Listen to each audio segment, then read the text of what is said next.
soil for Barack Obama, and Libération says it's a dark reminder for the U.S. That they're still facing a threat that they thought was behind them. And there's a cartoon in Libération today by Villem which points out the confusion that's surrounding these bombings. So a big question mark there. Why would someone target this crowd of innocent runners, and who carried out this attack? And Libération in their editorial says that these attacks are tragic, especially because they targeted such an all-American event as the Boston Marathon. Yeah, non-political event. It was sports. I mean, sporting sport is event. So universal, isn't it? Absolutely, and it says that, well, what was clear is that these terrorists were clearly trying to target American freedom, and it points out in their editorial that, well, democracies have a right to resist such terrorists and defend themselves, but they have to do so while respecting the values that the terrorists were trying to target in the first place. And it points out in its editorial today that, well, these attacks came as a report was issued yesterday that confirmed the fact that, well, the United States did indeed carry out acts of torture at Guantanamo. So Libération, it says that, well, democracies have to fight terrorism all the while respecting the rule of law. This is not only a question of morality, political morality, this is also the only way to really fight terrorism.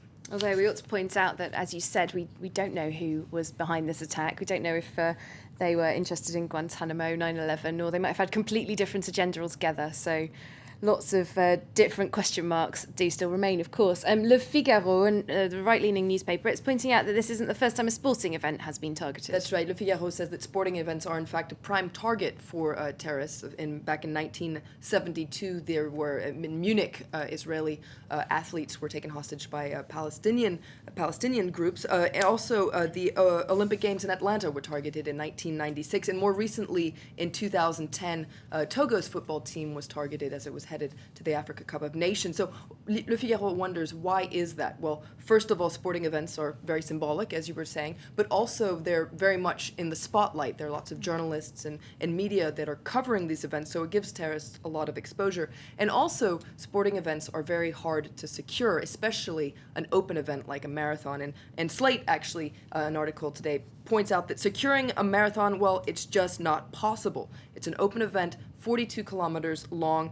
Also, it's very easy for potential attackers to disguise themselves either as runners or as members of the public. Yeah, lots of people, of course, carrying backpacks that shouldn't necessarily be seen as suspicious in an event like that. That's right, carrying backpacks, wearing hoodies, looking like the suspects.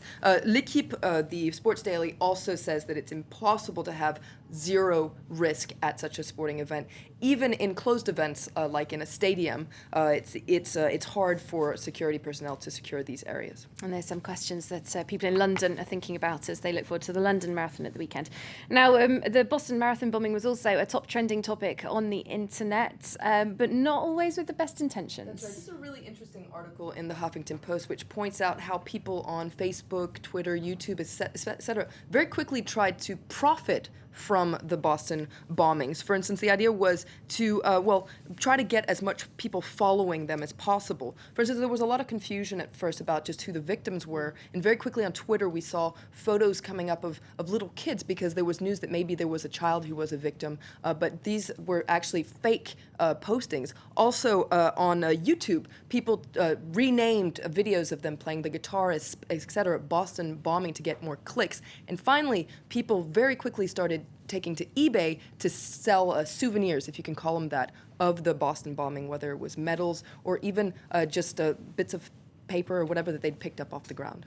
Okay, yeah, thanks very much for that look through the latest from the media on the Boston bombings. Florence VILLEMINOT, our press reviewer here in this